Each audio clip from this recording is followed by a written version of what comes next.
Hello guys, today we'll discuss about internet working.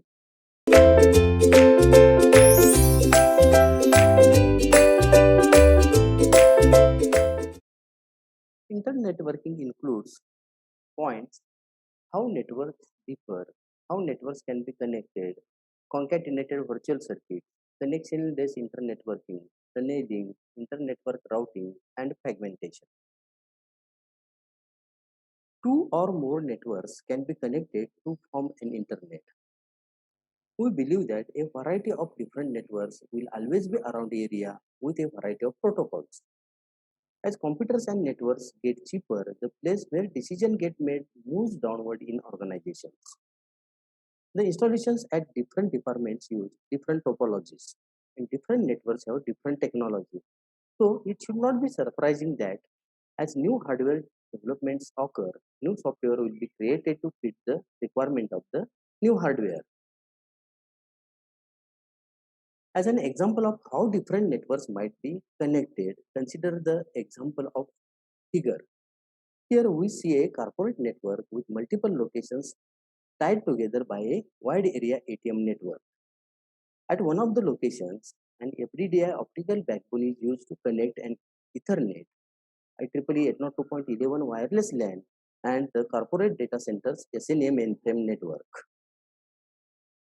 The purpose of interconnecting all these networks is to allow users on any one of them to communicate with all users on other networks. They can able to access the data from any one of the users on other networks. Accomplishing this goal means sending packets from one network to another network. Then we'll see how networks differ. Networks can differ in many ways, such as different modulation techniques or frame formats that are supported by physical and data link layers.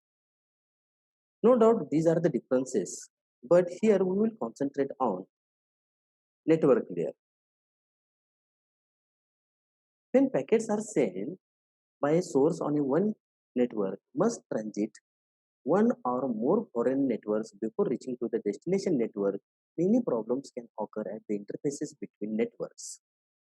To start with, when packets from a connection-oriented network must transit to a connection-less network, the packets may be reordered, protocol convergence will be needed, which is very difficult if the required functionality is not supported. Address convergence will also be needed, which may require some kind of directory system. Passing multicast packets to a network that does not support multicasting requires generating separate packets for each destination. The differing maximum packet size used by different networks can be a major issue. Differing qualities of service is an issue when a packet that has real-time delivery constraints passes through a network that does not offer any real-time guarantees. Error, flow and congestion control offer differ in different networks. Different security mechanisms, parameter settings, and accounting rules are different in different networks. Even national privacy laws are also different, and these causes problems in internet networking. How networks can be connected? Network can be Networks can be connected or interconnected by different devices. In the physical layer, networks can be connected by repeaters or hubs, which just move the bits from one network to the another identical network. Then in data link layer, we are using bridges and switches for interconnection of the networks.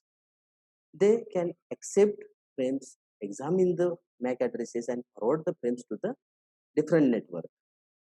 In the network layer, we have routers that can connect two networks. If two networks have dissimilar network layers, the router may be able to translate between the packet formats. The router that can handle multiple protocols is called as multi-protocol router, and such routers are very popular nowadays in internet networking. In the transport layer, we find transport gateways. which can interface between two transport connections. Finally, the application layer contains the application gateways that translates the message semantics. To see how network differs from switching in the data link layer, examine figure. In figure A, the source machine S want to send the packet to destination machine D. These machines are on different Ethernets connected by a switch. Then machine S encapsulates the packet in a frame and sends it on its way. The frame arrives at the switch, which then determines that the frame has to go to LAN 2 by looking at its MAC address.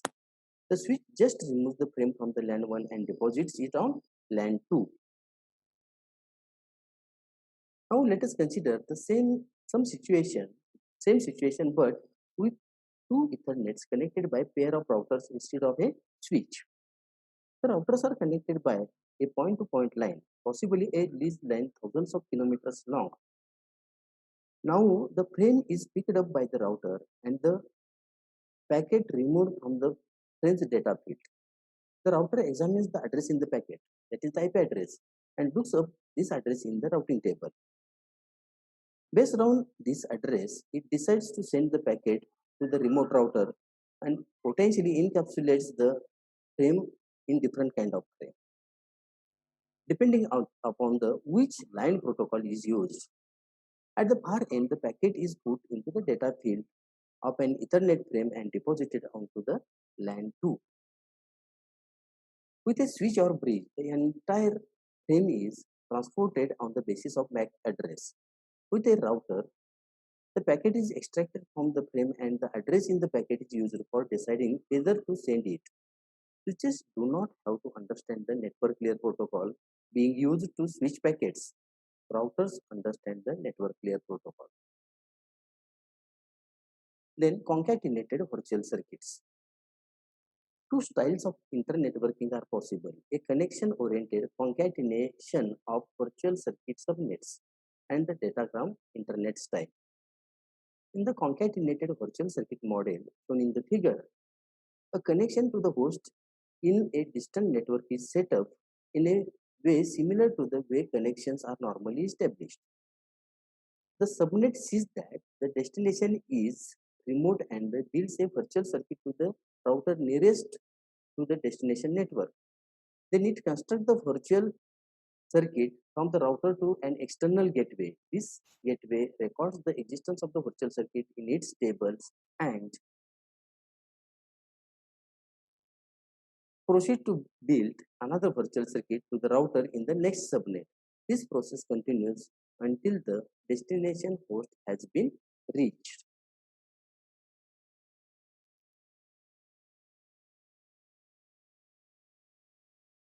Once data packets begin flowing along the path, each gateway relays incoming packets, converting between the packet formats and the virtual circuit numbers as needed.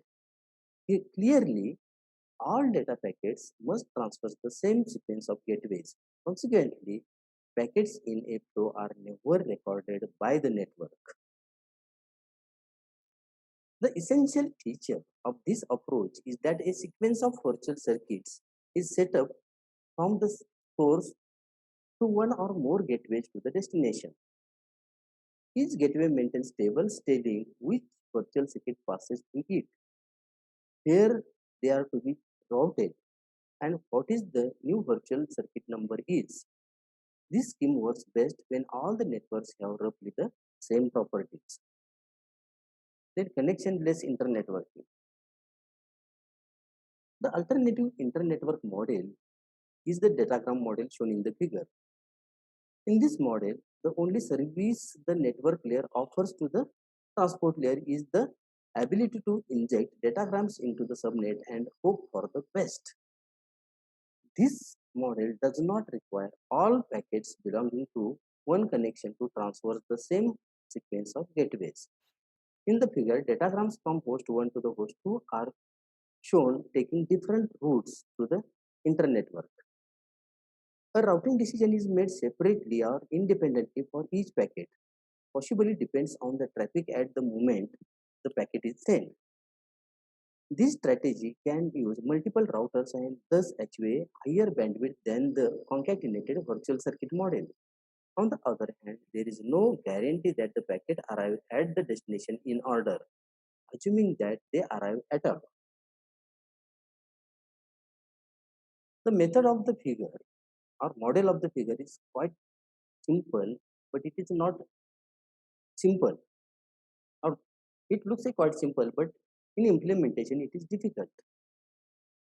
For one thing, if each network has its own network layer protocol, it is not possible for a packet from one network to transit another one. The multi-protocol router actually translates one format to the another format. So format translation is required. The second and more serious problem is addressing. Imagine a simple case: a host on the internet is trying to send an IP packet to the host on adjoining SNA network. The IP and SNA addresses are different. One should need a mapping between IP and SNA addresses in both directions. Another idea is to design a universal internet packet that have all routers recognize it. Let us now briefly recap the two ways internetworking can be approached. The concatenated virtual circuit model has essentially the same advantage as using virtual circuits within a single subnet. Buffering can be resolved in advance, sequencing can be guaranteed, short headers can be used, and the troubles caused by the delayed duplicate packets can be avoided. The properties of the datagram approach to internet working are pretty much the same as those of the datagram subnets. More potential for conjunction, but also more potential for adapting to it. Robustness in the face of router failures and longer headers needed. Various adaptive routing algorithms are possible in an internet just as they are within a single datagram network. Next one is tunneling. Handling the general case of making two different networks internetwork or interwork is difficult. As an example, think of an international bank with TCP/IP based Ethernet in Paris and a TCP/IP based Ethernet in London, and non-IP wide area network is between them, shown in the figure. The solution is to use technique called tunneling. To send an IP packet to host 2, host 1 constructs the packet containing the IP address of host 2, inserts it into an Ethernet frame addressed to the multi, Paris multi-protocol router, and puts it on the Ethernet. When the multi-protocol router gets the frame, it removes the IP packet, inserts it in the payload field of the wide area network, and addresses to the wide area or WAN address of the London multi-protocol router. When it gets there, the London router removes the IP packet and sends it to host 2 inside an Ethernet frame. The wide area network can be seen as a big tunnel extending from one multi-protocol router to the another multi-protocol router. The IP packet just travels from one end of the tunnel to the other. It does not have to worry about dealing with the wide area network at all. Only the multi-protocol router has to understand IP and wide area network packets. In effect, the entire distance from the middle of one protocol router to the middle of the other acts like a serial line. Then internetwork routing. Routing through an internetwork is similar to routing within a single subnet, but with some additional complications. Consider, for example, the internetwork of figure A, in which 5 networks are connected by 6 routers. Possibly these routers are multi-protocol routers. Making a graph model of this situation is complicated by the fact that every router can directly access every other router connected to any network to which it is connected. For example, B Router B in figure A can directly access router A and C via network 2 and also D via network 3. This leads to a graph of figure B. Once the graph has been constructed, known routing algorithms such as a distance vector and link state algorithms can be applied to the set of multi-protocol routers. This gives a two-level routing algorithm. Within each network, an interior gateway protocol is used, but between the networks, an exterior gateway protocol is used. Because each network in an inter-network is independent of all other networks and it is referred as an autonomous system. Now we will see fragmentation. Each network imposes some maximum size on its packets. These limits have various causes. Two causes are hardware, operating system, protocols, compliance with some international and national standards, desire to reduce error-induced retransmissions to some level, desire to prevent one packet from occupying the channel too long. The, the result of these factors is that the network designers are not free to choose any maximum packet size they wish. Maximum payloads range from 48 bytes in ATM cells to the 65,515 bytes in IP packets. An obvious problem occurs when a large packet wants to travel through the network whose maximum packet size is small. Solution to the problem is to allow gateways to break a packet into the fragments and sending each fragment as a separate internet packet. However, as every parent of the child knows, converting a large object into small fragments is easier than the reverse process. Two strategies are used for recombining the fragments back into the original packet shown in the figure. The option in figure A is the approach, or in this approach, the small packet network has a gateways that, that interface the other networks. When an oversized packet arrives at the gateway breaks it into the fragments, and each fragment is addressed to some exit gateway. Here the pieces are recombined. In this way, passage through the small packet network has been made transparent. Subsequent networks are not even aware of the fragmentation has occurred in the previous network. Transparent fragmentation is straightforward but has some problems. For one thing, the exit gateway must know when it has received all the pieces, so either a count field or an end of packet bit must be provided. For another thing, all packets must exist via same gateway. The other fragmentation strategy is once the packet has been fragmented, each fragment is treated as through it were on or it were an original packet. All fragments are passed through the exit gateway. As shown in figure B, recombination occurs only at the destination host.